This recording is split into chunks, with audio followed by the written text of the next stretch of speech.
ఓం నమో భగవతే వాసుదేవాయ. శ్రీమన్నారాయణుని యొక్క అత్యుత్తమ మానవ అవతారము ఏదైనా ఉందంటే అది శ్రీరామచంద్రుడు. శ్రీరామచంద్రుని యొక్క అత్యుత్తమమైనటువంటి మానవ స్వరూపానికి అటువంటి అత్యుత్తమమైన గుణములను కలగడానికి కారణమైనటువంటి గురువు శ్రీ వశిష్ఠుడు. వశిష్ఠుడు శ్రీరామచంద్రుణ్ణి ఏ విధంగా తీర్చిదిద్దాడు, ఏ విధంగా తన బోధనతో శ్రీరామచంద్రునిని అత్యుత్తమమైనటువంటి పురుషోత్తముడిగా తీర్చిదిద్దాడు అనేది మనకు శ్రీ వశిష్ఠ గీత ద్వారా తెలుస్తుంది. శ్రీ వశిష్ఠ గీత ఎటువంటిదంటే గ్రంథములలోకెల్లా అత్యుత్తమమైన గ్రంథము ఏదైనా ఉంది అంటే అది యోగ వాసిష్టము. ఆ యోగ వాసిష్టములోంచి ఏర్పడినటువంటిదే శ్రీ వశిష్ఠ గీత. ఈ యోగ వాసిష్టము మానవునికి మోక్షము ఏ విధంగా కలగాలి, ఏ విధంగా తను మోక్ష స్థానాన్ని పొందుతాడు అనేది తెలియజేయడం జరుగుతుంది. ఈ వశిష్ఠ గీత కంప్లీట్గా ఆత్మబోధకు సంబంధించినది. ఇది మానవుణ్ణి మానవాతీతుడుగా అంటే మానవుని యొక్క నిజమైన స్వరూపాన్ని తెలియజేయడానికి ఈ వశిష్ఠ గీతను శ్రీ వశిష్ఠుడు శ్రీరామచంద్రునికి ఏ విధంగా ఉపదేశించాడు అనేది వశిష్ఠ గీత ద్వారా మనకు తెలియజేయడం జరుగుతుంది. శ్రీ వశిష్ఠుడు సాధారణ మానవుడిగా జన్మించినటువంటి రాముణ్ణి నారాయణుడిగా ఏ విధంగా తీర్చిదిద్దాడు అనేది ఈ వశిష్ఠ గీత ద్వారా తెలుస్తుంది. ఒక సామాన్య మానవుడు ఎటువంటి బోధను గ్రహించి పురుషోత్తముడిగా తాను పరమాత్మగా ఎదుగుతాడు అనేది ఈ వశిష్ఠ గీత ద్వారా మాత్రమే మనకు తెలియజేయడం జరుగుతుంది. అటువంటి ఉత్తమమైనటువంటి బోధను మీకు అందజేయాలనే ఉద్దేశముతోటి నేను ఈరోజు సంకల్పించి వశిష్ఠ గీతను ప్రారంభిస్తున్నాను. ఓం శ్రీరామచంద్ర పరబ్రహ్మణే నమః. ఓం నమో వశిష్ఠ విశ్వామిత్ర వ్యాస వాల్మీకి శుకాదిభ్యః నమః. శ్రీ వశిష్ఠ గీత నిర్వాణ ప్రకరణం పూర్వార్థం అత ప్రథమోధ్యాయః బ్రహ్మైక్య ప్రతిమాదనం చిత్తరాహిత్యం. శ్రీ వాల్మీకిరువాచ. వాల్మీకి ఈ గ్రంథమును రచించాడు. ఈ బోధను శ్రీరామునికి శ్రీ వశిష్ఠుడు బోధించాడు. అయితే వాల్మీకి తన గ్రంథంలో రచించేటప్పుడు ఇది మొట్టమొదటిగా చెప్పినటువంటి శ్లోకము. ఉపశమ ప్రకరణ తదనంతరమిదం శృణుత్వం నిర్వాణ ప్రకరణం జ్ఞాతం నిర్వాణధాయత్. శ్రీ వాల్మీకి ఈ విధంగా భరద్వాజునికి చెప్పడం జరుగుతుంది. ఓ భరద్వాజ, ఉపశమ ప్రకరణ అనంతరము ఇక నీవిప్పుడు ఏది ఎరగబడినచో నిర్వాణమును అంటే మోక్షమును కలిగజేయును అట్టి నిర్వాణ ప్రకరణము గూర్చి వినుము. భరద్వాజునికి వాల్మీకి తన బోధలో ఈ విధంగా చెప్పడం జరుగుతుంది. అంటే వాల్మీకి భరద్వాజునికి ఏదైతే చెప్తున్నాడో అదే వశిష్ఠుడు శ్రీరామచంద్రునికి చెప్తున్నాడు. శ్రీ వశిష్ఠ ఉవాచ. రాఘవానగవాగ్జాలం మమైతత్ర విసారితం తేన చిత్తకఘం బద్ధ్వా క్రోడీకృత్యాత్మతాం నయా. శ్రీ వశిష్ఠుడు, పాపరహితుడవగు రామచంద్ర, నాచే బాగుగా విస్తరింపజేయబడిన ఈ ఉపదేశ వాక్యములను వలచే నీవు చిత్తమును పక్షిని బంధించి వైచి హృదయమున నిరోధించి ఆత్మరూపమును పొందింపజేయము. శ్రీరామచంద్రునికి వశిష్ఠుడు ఏ విధంగా చెప్తున్నాడంటే, మనిషికి తన మానవ స్వరూపాన్ని ఇచ్చేదే మనస్సు. ఆ మనస్సు ఎటువంటిదంటే ఒక పక్షి వంటిది. పక్షి నిరంతరం ఏ విధంగానైతే ఎగురుతూ ఉంటుందో అదేవిధంగా మనస్సు కూడా నిరంతరం కోరికలతో ఎగురుతూనే ఉంటుంది. నిరంతరం సంకల్ప వికల్పాలతో మనస్సు అనేది చలించడం జరుగుతుంది. ఏ విధంగానైతే ఒక సముద్రము నిత్యం అల్లకల్లోలంగా ఆటుపోటులను ఎదుర్కొంటూ ఉంటుందో ఆ సముద్రమైన ఒక క్షణకాలము ఒక కనురెప్పపాటు ఆగుతుందేమో కానీ మనస్సు మాత్రం నిత్యం ప్రతినిత్యం అల్లకల్లోలం అవుతూనే ఉంటుంది. అటువంటి అల్లకల్లోలమైనటువంటి మనస్సు లోపట నిశ్చలత్వం అనేది ఏర్పడడం అనేది చాలా దుర్లభం. కానీ ఆత్మరూప సందర్శనానికి మనస్సు యొక్క నిశ్చలత్వమే ఒక అద్దము వంటిది. ఎప్పుడైతే మనస్సు నిశ్చలం అవుతుందో అది మన మనస్సు అనేది ఒక అద్దములా ఏర్పడుతుంది. అప్పుడు దానిలో ప్రతిబింబము ఆత్మస్వరూపము చక్కగా కనిపిస్తుంది. ఎప్పుడైతే మనస్సు చంచలమవుతుందో ఆ ప్రతిబింబం ఎప్పుడు కూడా ఊగుతూనే ఉంటుంది. అద్దం అనేది ఊగినప్పుడు మనకు ప్రతిబింబం అనేది ఏర్పడదు. ఆ ప్రతిబింబం ఏర్పడనప్పుడు ఆత్మరూప సందర్శనం అనేది మనకు కలగదు. కాబట్టి మనస్సు ఎప్పుడైతే నిశ్చలంగా కాకుండా చంచలంగా అవుతూనే ఉంటుందో మనకు ఆత్మరూప దర్శనం అనేది దుస్సాధ్యం. దీనికి కారణం మనస్సు యొక్క చంచలత్వం. శ్రీరామచంద్రునికి చెప్తున్నది ఏంటంటే, నాచే నేను ఏవైతే బోధలు చెప్తున్నానో వాటి ద్వారా నీ మనస్సు అంటే చిత్తము అనే పక్షిని, మనస్సు అనే పక్షిని బంధించి అంటే వాటి యొక్క కోరికలు అనే రెక్కలను కత్తిరించేసి దానిని ఎగరనీయకుండా చేసి నిశ్చలంగా చేసినప్పుడు ఒక అద్దం రూపంలో ఆ మనస్సు అనేది ఏర్పడుతుంది. ఆ అద్దం రూపంలో మనస్సు ఏర్పడినప్పుడు దాంట్లో ఆత్మ జ్యోతి అనేది ప్రతిబింబంగా మనకు ప్రత్యక్షంగా కనపడడం జరుగుతుంది. అది జ్ఞాననేత్రం ద్వారా. అయితే అదే విషయాన్ని మనకు శ్రీ వశిష్ఠుడు శ్రీరామచంద్రునికి చెప్తూ మనకు చెప్తున్నాడు. విచార్యైతదశేషేణ స్వదీయైవం పునః పునః అనేనైవ పథా సాధు గంతవ్యం భవతాదునా. సాధువగు ఓ రామచంద్ర, నేను బోధించిన ఈ దానిని ఇక నీవిప్పుడు సబుద్ధి మరల పూర్ణముగా విచారణ చేసి ఈ వాసనాక్షయ తత్వజ్ఞానాభ్యాసాది రూప మార్గము గుండానే చెనుము. నేనేదైతే వాక్యములను మీకు చెప్తున్నానో ఆ వాక్యములను మరల మంచి విషయాన్ని ఎప్పుడు కూడా మరల గుర్తు చేసుకుంటూ ఉండాలి. అప్పుడే దానినే మనం అభ్యాసం అంటాం. అభ్యాసం అంటే ఏంటిది? ఒక పనిని తిరిగి చేయడాన్ని ప్రాక్టీస్, అభ్యాసం అంటాం మనం. అదే మనస్సు మీద మనం ఏ విధంగా అభ్యాసం చేస్తాము? మంచి విషయాలను, ఆత్మజ్ఞానాన్ని కలిగించే మంచి విషయాలను మనం తిరిగి గురువు ద్వారా నేర్చుకున్నప్పుడు ఆ విషయాలను మనం తిరిగి మనం మనస్సు లోపల సంకల్పం చేస్తే దాన్ని మననం అంటాం.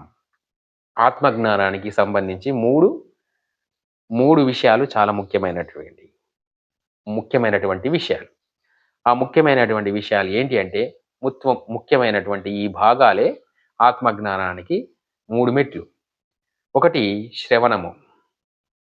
శ్రవణము అంటే ఆత్మజ్ఞానానికి సంబంధించిన బోధను గురువు ద్వారా వినడము, లేక ఏవైనా శాస్త్ర గ్రంథాలు పఠించేటప్పుడు వాటి ద్వారా ఆత్మజ్ఞానానికి సంబంధించిన బోధన వినడం శ్రవణం.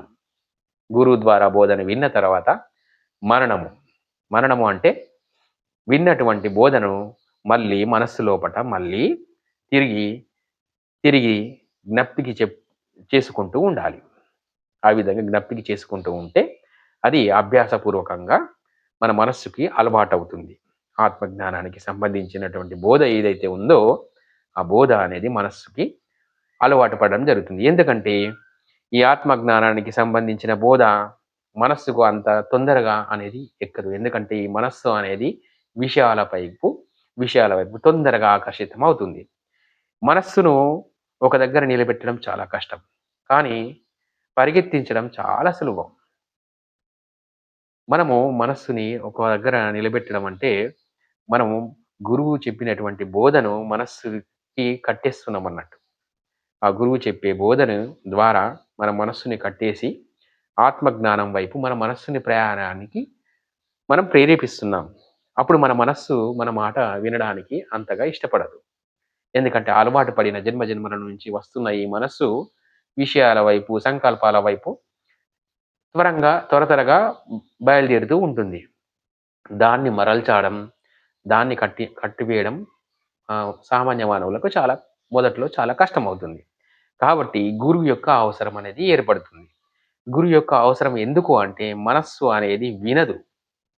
గురువు చెప్పినటువంటి బోధలను మరల గుర్తుకు తెచ్చుకుంటూ దాన్ని మనస్సుని అభ్యాసపూర్వకంగా ఒకవైపు ఒక దగ్గర నిశ్చలంగా ఉండేటట్టు చేస్తేనే ఆ మనస్సు అనేటువంటిది పరమాత్మ వైపు మరలడానికి మెల్లమెల్లగా అలవాటవుతుంది. అదే విషయాన్ని శ్రీ వశిష్ఠుడు శ్రీరామచంద్రునికి చెప్తున్నాడు. సాధువగు రామచంద్ర, నేను ఏదైతే బోధ చెప్తున్నానో ఆ బోధ ద్వారా నువ్వేం చేయాలి అంటే మరల నువ్వు మనస్సు లోపల నా బోధను విచారణ చేసి నీ మనస్సుకు నువ్వు అదుపులో పెట్టుకోవడానికి ప్రయత్నం చేయాలి. అంటే మనస్సును అటువైపు వెళ్ళనీయకుండా చేయాలి. ఎప్పుడైతే నా విచారణ ఆత్మ విచారణ చేస్తూ ఉంటావో మనస్సు అనేది వేరే దిక్కు వెళ్లకుండా ఉంటుంది. అది చెప్తున్నాడు. ఓ రామచంద్ర, తర్వాత అనయైవ ధియా రామా విహరన్నైవ భజ్యసే అన్యథాత పతస్యాశు వింధ్యఖాతే యథా గజః. ఓ రామచంద్ర, ఇట్టి బోధరూప బుద్ధితో కూడి విహరించుచో ఇక నీవు బంధింపబడవు. లేకున్నా వింధ్య పర్వతమందలి గోతియందు ఏనుగు పడుచందమున శీఘ్రముగా పతనమైపోవుదువు. ఇక్కడ నేను చెప్పినటువంటి అంటే శ్రీ వశిష్ఠుడు చెప్పినటువంటి బోధను నువ్వు వినకుండా నీ మనస్సు ఎటువైపు పరిగెడితే అటువైపు వెళితే నీ యొక్క గతి ఏ విధంగా ఉంటుంది అంటే వింధ్య పర్వతం, ఎత్తైన పర్వతం అంటే హిమాలయ పర్వతం కంటే పెద్దది వింధ్య పర్వతం. అటువంటి వింధ్య పర్వతం పైన ఒక ఏనుగు శిఖరం నుంచి కిందికి పడిపోతే దాని యొక్క పరిస్థితి ఏ విధంగా ఉంటుంది? అధోగతిగా పాతాళానికి వెళ్తుందో ఎటు వెళ్తుందో తెలియదు. అటువంటి గతిని నీకు కూడా కలుగజేయడం జరుగుతుంది ఈ మనస్సు అనేది. కాబట్టి ఈ మనస్సు ఆ వింధ్య పర్వతం శిఖరం మీదకి నిన్ను తీసుకెళ్తుంది అన్నట్టు. అంటే కోరికల ద్వారా నిన్ను పరిగెత్తిస్తూ ఉంటుంది. ఆ పరిగెత్తి ఆ శిఖరం నుంచి నిన్ను పడేస్తే ఏ విధంగా అయితే నీ గతి ఏ విధంగా ఉంటుందో, ఆ ఏనుగు అనేది వింధ్య పర్వతం మీద నుంచి పడిపోతే దాని గతి ఏ విధంగా ఉంటుందో నీ గతి అదే పడుతుంది. ఎందుకు అంటే నీకు అనేక జన్మలను ఈ మనస్సు ద్వారానే కలగజేయడం జరుగుతుంది. ఎప్పుడైతే ఈ మనస్సు సంకల్పిస్తూనే ఉంటుందో అప్పుడప్పుడు మనస్సు యొక్క కారణం చేతనే జన్మలో అనేటివి లభించడం జరుగుతుంది అని శ్రీ వశిష్ఠుడు శ్రీరామచంద్రునికి చెప్పడం జరిగింది. జన్మకు కారణం ఏంటంటే మనస్సంకల్పం. మనస్సు లోపల సంకల్పం జరుగుతున్న కొద్దీ ఆ సంకల్పం ద్వారా వాసన ఏర్పడి వాసన ద్వారా మరొక జన్మ అనేది కలగడం జరుగుతుంది. ఇక్కడ వాసన అంటే ఏంటిది? విషయ వాసన. విషయాలు అంటే ఏంటివి? కామము, క్రోధము, లోభము, మోహము, మదము, మత్సర్యము. ఈ ఆరిషడ్వర్గాలు అనేటి దుర్గుణాలు. కామము అంటే స్త్రీని పురుషుడు స్త్రీని కామించడం, లేకుంటే ఏదైనా వస్తువునైనా కామించడం అంటే కోరుకోవడం. దానిపైన మనస్సుని పెట్టి నాకు ఇది కావాలి, దీన్ని పొందితేనే నా మనస్సుకు సంతృప్తి అని అనుకోవడం, దాన్ని కామము అంటాం. అది స్త్రీ పురుషుడినైనా, పురుషుడు స్త్రీ అయినా, లేదా ఏదైనా వస్తువు అయినా సరే, ఏదైనా ధనమైనా సరే, అదంతా కోరుకోవడాన్ని మనం ఏమంటాం? కామము అంటాం. ఈ మనస్సుకి కోరికను రంజింప చేయడం ఏదైతే ఉందో అది కామము. ఈ కామము ద్వారా ఏర్పడేది అంటే కామం. ఇప్పుడు ఇది నాకు కావాలి అని అనుకున్నప్పుడు అది నాకు దక్కలే, ఏదో అవరోధం ఏర్పడింది. అప్పుడు మనకు కలిగేది ఏంటిది? క్రోధము. దాని ద్వారా పుట్టేదే క్రోధము. క్రోధం అంటే కోపము. కామము ద్వారానే క్రోధము అనేది ఏర్పడుతుంది. కామము, తర్వాత క్రోధము, తర్వాత లోభము. ఈ కోరిక ద్వారానే మనకు లోభము ఏర్పడుతుంది. అది కోరుకున్నాం కాబట్టి దానికి సంబంధించిన డబ్బు సంపాదించాలి, ఇంకొకరిని మోసం చేయాలి, డబ్బు సంపాదించాలి, మోసం చేయాలి, నేను ఎక్కువగా సంపాదించాలి అంటే దుర్మార్గపు సంపదనను సంపాదించాలి. అంటే ధర్మబద్ధంగా కాకుండా ఎక్కువగా అధర్మ మార్గంలో నేను ధనాన్ని సంపాదించాలి, లేకుంటే ఇతరుల నుంచి నేను లాక్కోవాలి అనుకోవడం ఏదైతే ఉందో అది లోభము. ఇక మదము. మదము అంటే నేనే చాలా గొప్పవాడిని కాబట్టి ఇది నాకే దక్కాలి, ఇది నాకు మాత్రమే అర్హము, అర్హ దీన్ని నేనే అనుభవించాలి అనుకోవడమే మదము. మత్సర్యము. మత్సర్యం అంటే దాని ఆ విధంగా మదం ఏర్పడినప్పుడు మనకు అలసత్వం అంటే మన లోపల నీరసం అనేది ఏర్పడుతుంది. అంటే మత్సర్యం అంటే ఇది దాని మీద కొన్ని పనుల ఒక దాని మీద నీకు శ్రద్ధ పెరిగిందనుకో, ఇంకో దాని మీద నీకు అలసత్వం ఏర్పడుతుంది. దాన్నే మత్సర్యం అంటాం. అంటే దాని మీద కాన్సంట్రేషన్ తగ్గిపోతుంది. అంటే దేని మీద? ఆత్మజ్ఞానం మీద, దైవం మీద నీకు కాన్సంట్రేషన్ తగ్గిపోతుంది. అలసత్వం వహిస్తాం దాని మీద.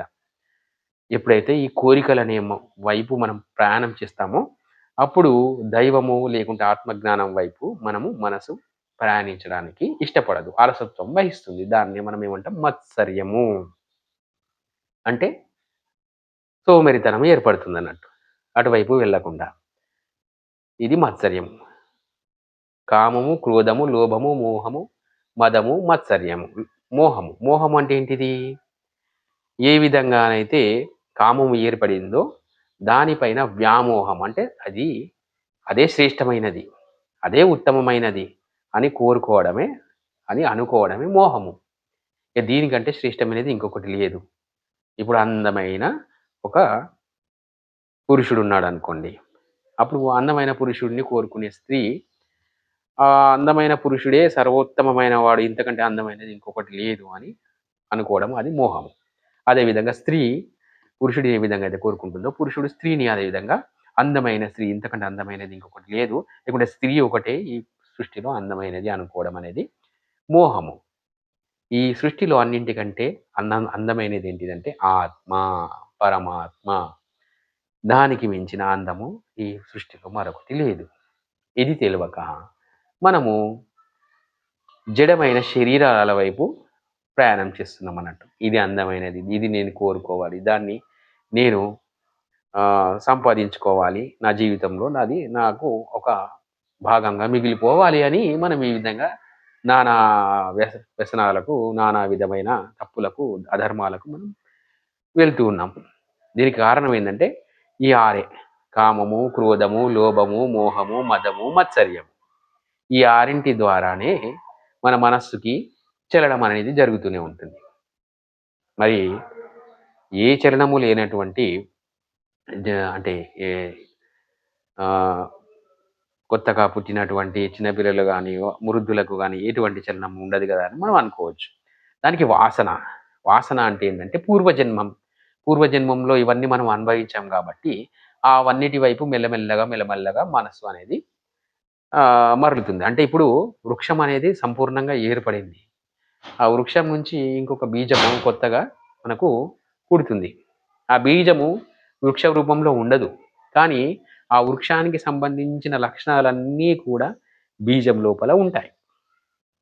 దాన్ని వాసన అంటాం. ఏవైతే ఏ వృక్షానికి ఎన్ని లక్షణాలు ఉన్నాయో అన్ని లక్షణాలు ఆ వృక్షం యొక్క బీజం లోపల ఉంటాయి. ఎప్పుడైతే అది భూమి లోపల మనం పెట్టడం జరుగుతుందో, దానికి నీరు, సూర్యరశ్మి ఇవన్నీ తోడైనప్పుడు అది మళ్ళీ తిరిగి వృక్షంలాగా మారుతుంది.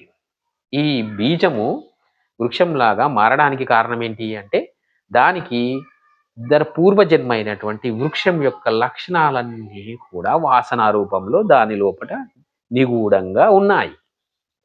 కాబట్టి అది ఎప్పుడైతే నీరు తగిలినప్పుడు, సూర్యరశ్మి తగిలినప్పుడు, భూమి లోపల ఉన్నప్పుడు అది మళ్ళీ తిరిగి వృక్ష రూపాన్ని దాలుస్తుంది.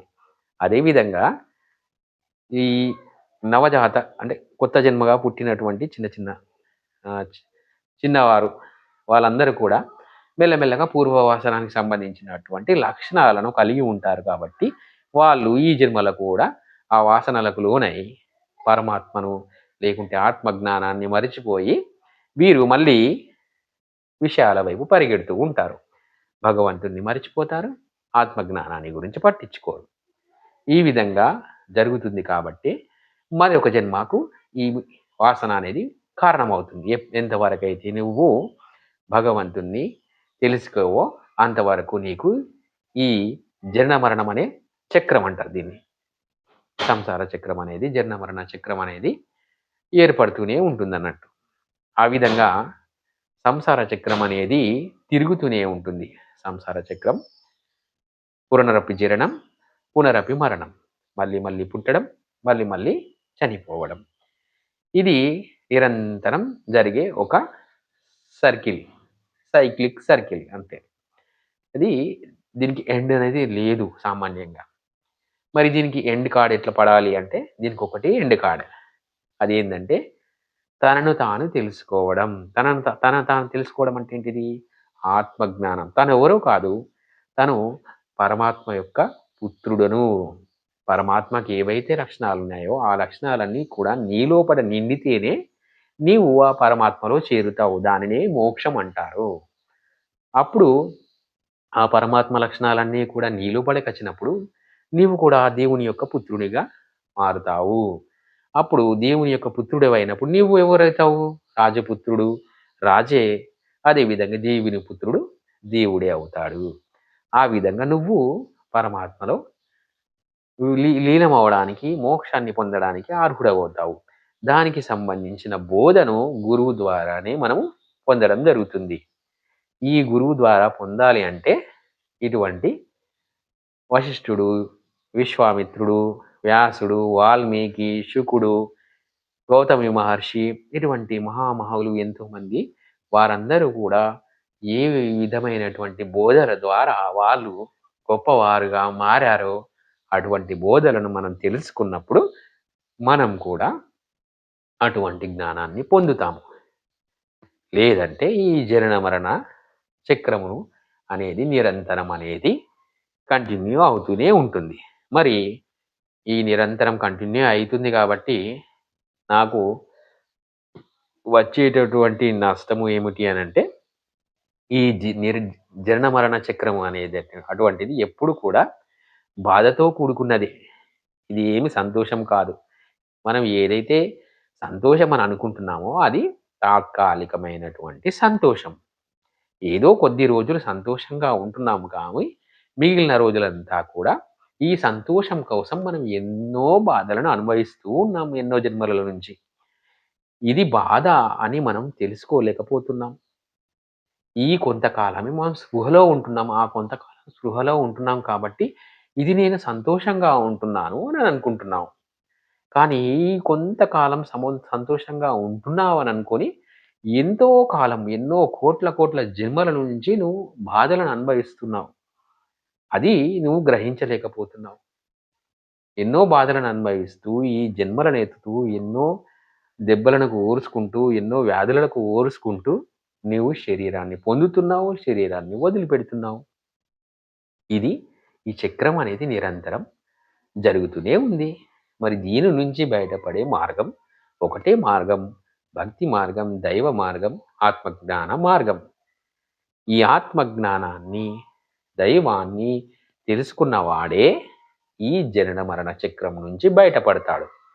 అదే విషయాన్ని శ్రీ వశిష్ఠుడు శ్రీరామచంద్రునికి చెప్తూ మనకు కూడా తెలుస్తుందని చెప్తాడు.